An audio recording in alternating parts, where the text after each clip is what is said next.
Bismillahirrahmanirrahim. Assalamu alaikum, students of class 6. Here is your history teacher. Before starting a topic, I would like to ask you some questions that are from the previous topic.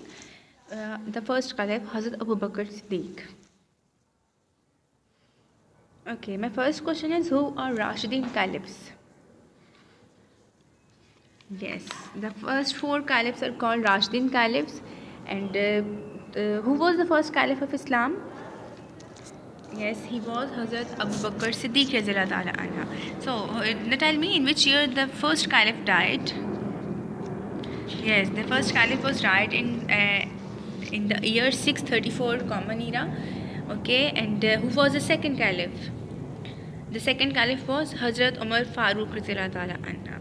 So, class, our today's topic is Hazrat Umar Farooq Radhiyallahu Ta'ala anha, who was the second caliph of Islam, and he was the second rightly guided caliph of Islam. And his father name was Khitab ibn Nawfal, and he belonged to the Quraysh tribe as well. And he was very intelligent, brave, and courageous person. And he had extensive knowledge of Islamic law. And he was a beloved friend and companion of Holy Prophet Sallallahu Alaihi Wasallam. Hazrat Umar had embraced Islam. He voluntarily had led battles to consolidate the empire, due to which Islam spread rapidly. And the Holy Prophet Hazrat Muhammad Sallallahu Alaihi Wasallam had bestowed the title of the Farooq upon him, and Hazrat Umar was martyred by the Persian slave Abu Lulu Feroz on the 1st of Muharram at the age of 60. And his caliphate lasted for more than 10 years. Hazrat Umar Farooq जो ये दूसरा खलीफा थे, जिस कबीले से ये belong करते थे वो कबीला कुरैश था, और इनके फादर का नाम था खिताब इब्न नौफल, और इनको टाइटल दिया गया था फ़ारूक का. ठीक है, अब इस्लाम कबूल करने के बाद इन्होंने बहुत सारी जंगों में हिस्सा लिया और इस्लाम को जो है वो बहुत स्प्रेड किया. ठीक है, बहुत दूर दराज के इलाकों तक फैलाया, जंगों में हिस्सा लेकर मुसलमानों को पावरफुल किया. तो इनकी जो डेथ थी, जब इनको शहीद किया गया था. ठीक है, तो इनको शहीद करने वाला जो शख्स था वो एक पर्शियन यानी कि ईरानी ग़ुलाम था, और उसका नाम था अबू लुलु फ़रोज़. 1 मुहर्रम को इन द ईयर 644 इन पे हमला किया गया. फजर के वक्त इन पर हमला किया गया था, और जब इनका इंतकाल हुआ तो इनकी 60 ईयर्स एज. ठीक है, और इनकी जो खिलाफत थी, his caliphate lasted for more than 10 years. 10 साल से ज़्यादा अरसे के लिए इनकी खिलाफत जो थी वो कायम रही. Then I'm going to tell you about the conquest and the contribution of Hazrat Umar Farooq Radhiyallahu Ta'ala anha.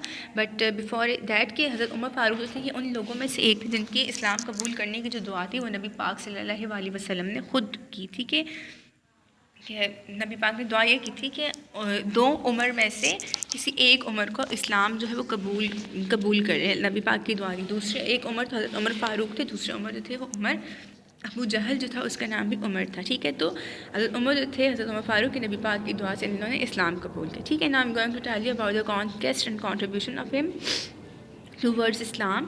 So Hazrat Umar Farooq Sallallahu Ta'ala anha was most glorious achievements included several military conquests that he had to spread Islam. Was he conquered Damascus in 635 Common Era, Jerusalem in 637 Common Era, Babylon in 641 Common Era, and Alexandria in the year 642. And he also added the lands of Syria, Egypt, and North Africa to the to ever expanding Islamic empire.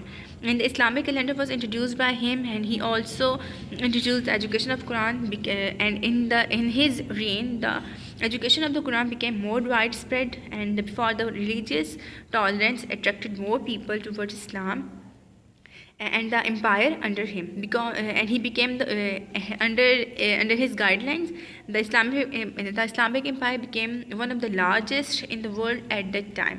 कि हज़रत उमर के दौर में हज़रत उमर ने बहुत सारे इलाकों को फ़तह किया. इस्लामी सल्तनत में, इस्लामी रियासत में उनको शामिल किया, जिसमें से दमिश्क, यरूशलेम, बेबीलोन, अलेक्जेंड्रिया, शाम, पर्शिया और नॉर्थ अफ्रीका के इलाके शामिल. ठीक है, इसके अलावा इन्हीं के दौर में इस्लामिक कैलेंडर जो वो इंट्रोड्यूस करवाया गया. Then under Hazrat Umar's reign, the administrative system became more formalized, including the establishment of the parliament, setting in which official government matters were formally discussed. Hazrat Umar ably administrated the growing Muslim empire and laid down firm administrative rules for its governance.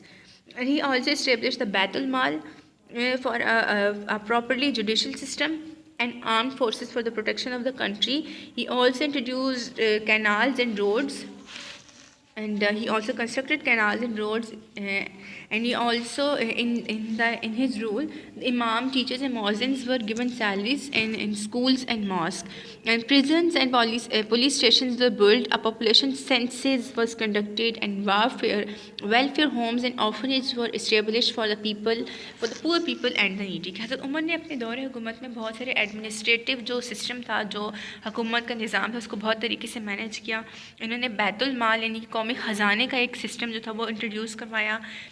Judicial system, जो इंसाफ का जो system था, जो अदालत का निज़ाम था, उन्होंने introduce करवाया. इसके अलावा आर्म्ड फोर्सेस यानी कि फ़ौज जो थी उसको मुल्क की हिफाजत के लिए मज़ीद उसको पावरफुल किया. इसके अलावा इन्होंने अपने दौर हुकूमत में कैनाल्स, जो दरियाओं से नहरें निकाली जाती थी, वो बनाई. बहुत सारे रोड्स थे वो तामीर करवाए. इनकी दौर हुकूमत में उन्होंने इमाम, टीचर्स और जो मौज़िन थे, जो अजान देते थे, उनको सैलरीज़ देने का, उनको तनख्वाह देने का जो था वो सिस्टम इन्होंने इंट्रोड्यूस करवाया. इसके अलावा इन्होंने प्रिजन्स यानी कि जेल और पुलिस स्टेशन जो थे वो इन्होंने अपने दौर हुकूमत में बहुत सारे बनवाए. दैन एक मरदमशुमारी यानी कि पॉपुलेशन की काउंटिंग का जो सिस्टम था वो इन्होंने मुसलमानों की जो पॉपुलेशन, जो उसको काउंट करने का जो था इन्होंने इंट्रोड्यूस करवाया कि पॉपुलेशन काउंट कीजिए ताकि हमें पता चले कि हमारी मुसलमान आबादी कितनी है. इसके अलावा ऑर्फनेज कहते हैं यतीम खाने, और गरीबों के लिए बहुत सारे वेलफेयर होम्स जो थे वो गरीब और ज़रूरतमंद लोगों के लिए इन्होंने तामीर करवाए. इनकी डेथ के बाद जब इन पे हमला किया गया, एक उनके ग़ुलाम, पर्शियन ग़ुलाम अबू लुलु फ़िरोज़ की तरफ से, और इनकी डेथ हो गई, ये शहीद हो गए. तो इनकी डेथ के बाद थर्ड कैलिफ बने हज़रत उस्मान गनी रज़ियल्लाहु ताला अन्हा. थर्ड कैलिफ वॉज हज़रत उस्मान रज़ियल्लाहु ताला अन्हा. तीसरे कैलिफ बने, and his real name was Usman ibn Affan, and he was third rightly guided caliph. His father's name was Affan bin Abdul As, and who belonged to the Umayyad tribe, and his title was Zul Nurain because he had been married to the two daughters of Holy Prophet sallallahu alaihi wasallam. नाम इनका था हज़रत उस्मान इब्न अफ़ान, वालिद का नाम था अफ़ान बिन अब्दुल अस, और Umayya tribe से ये बिलोंग करते थे. और इनका जो टाइटल था वो ज़ुल नूरैन था. ज़ुल नूरैन का मतलब दो नूरों वाले. अब इनको ये लक़ब इसलिए दिया गया था कि इन्होंने नबी पाक की, इनकी शादी जो थी नबी पाक की दो बेटियों से हुई थी. पहले एक से हुई थी, उनके इंतकाल के बाद नबी पाक ने अपनी दूसरी बेटी की शादी जो थी वो इसलिए इनसे कर दी. इसलिए यानी कि नबी पाक सल्लल्लाहु अलैहि वसल्लम के घर की दो बेटियां, दो नूर जो थे वो इनके घर में थे, इसलिए इनको ज़ुल नूरैन यानी कि दो नूरों वाला कहा जाता है. ठीक है.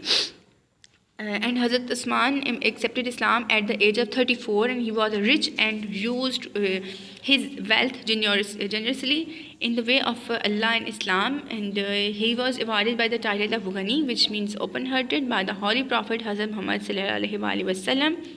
He was one of the few inhabitants of Makkah who could read and write, other than हज़रत उमर रज़ियल्लाहु ताला अन्हा. हज़रत उमर उस्मान जो थे 34 ईयर्स के थे जब उन्होंने इस्लाम एक्सेप्ट किया, एंड ये इस्लाम के मक्का के अमीर तरीन आदमियों में इनका शुमार होता था.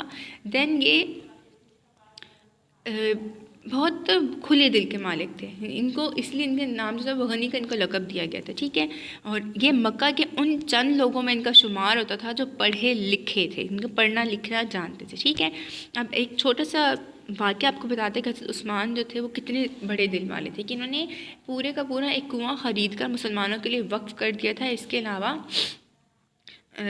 बहुत ओपन हार्टेड थे, इसलिए इनको गनी का लक़ब दिया गया. ठीक है. And during the time of Hazrat Usman the holy Quran was compiled and its pronunciation was standardized so that Muslims everywhere in the world could read the same content and in the same manner regardless of their linguistic differences. Hazrat Usman's ruled for 12 years and he was martyred by rebellious mob at the age of 77. कि हज़रत उस्मान ने अपने दौर हुकूमत में जो बड़े बड़े काम किए उनमें से एक था कुरान को कंपाइल करना. उससे पहले कुरान पाक जब नाजिल होता था, जब वही आती थी, तो नबी पाक साहब कराम को बुलवा कर उनको लिखने को देते थे. कुछ लोग वो याद कर लेते थे, और जब लिखने को दिया जाता था तो वो किसी किताब की सूरत में नहीं था, बल्कि कुछ हिस्सा कुरान पाक का कुछ कागज़ पे लिखा हुआ था, कुछ किसी जानवरों की हड्डी पे, कुछ किसी कपड़े पे लिखा होता था, कुछ पत्थरों पे लिख दिया जाता था. ठीक है. नहीं कि एक किताब की शक्ल में नहीं था जिस तरह से आज हमारे पास है. हज़रत उस्मान ने कुरान को कंपाइल करवाया, उसको एक जिल्द में नहीं, जिस फॉर्म में आज हमारे पास है एक किताब की शक्ल में, वो सारा नोट डाउन करवाती है. उनकी सबसे बड़ी अचीवमेंट थी. इसके अलावा हज़रत उस्मान जो थे उन्होंने 12 ईयर्स तक उन्होंने 12 साल उनकी हुकूमत रही, और उनको जब उनकी एज 77 थी तो एक बागी ग्रुप था जो कि हुकूमत के ख़िलाफ़ था, हज़रत उस्मान की गवर्नमेंट के ख़िलाफ़ था, उन्होंने हज़रत उस्मान को शहीद कर दिया. So now we are going to discuss about the conquest and contributions of Hazrat Usman.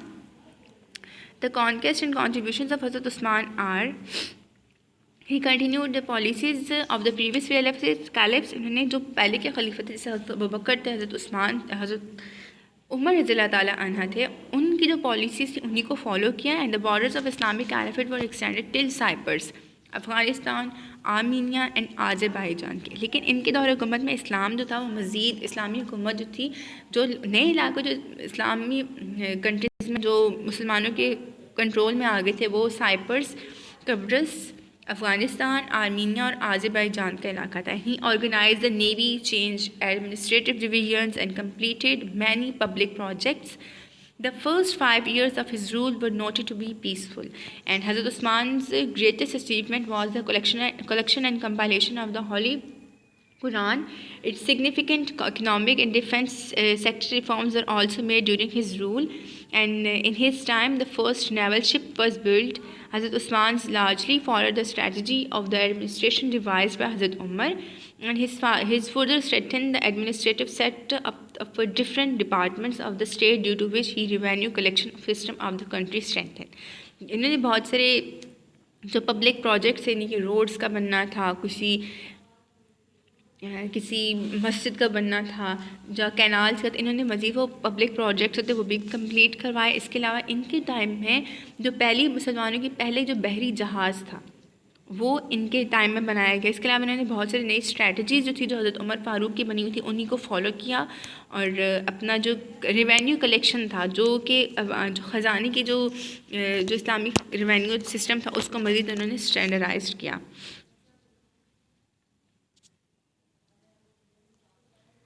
Now we have the third caliph. The third caliph was Hazrat Umar Farooq Radhiyallahu Ta'ala anha. Fourth caliph. The fourth caliph was Hazrat Ali Ibn Khattab Radhiyallahu Ta'ala anha. And we will discuss this topic in our next class.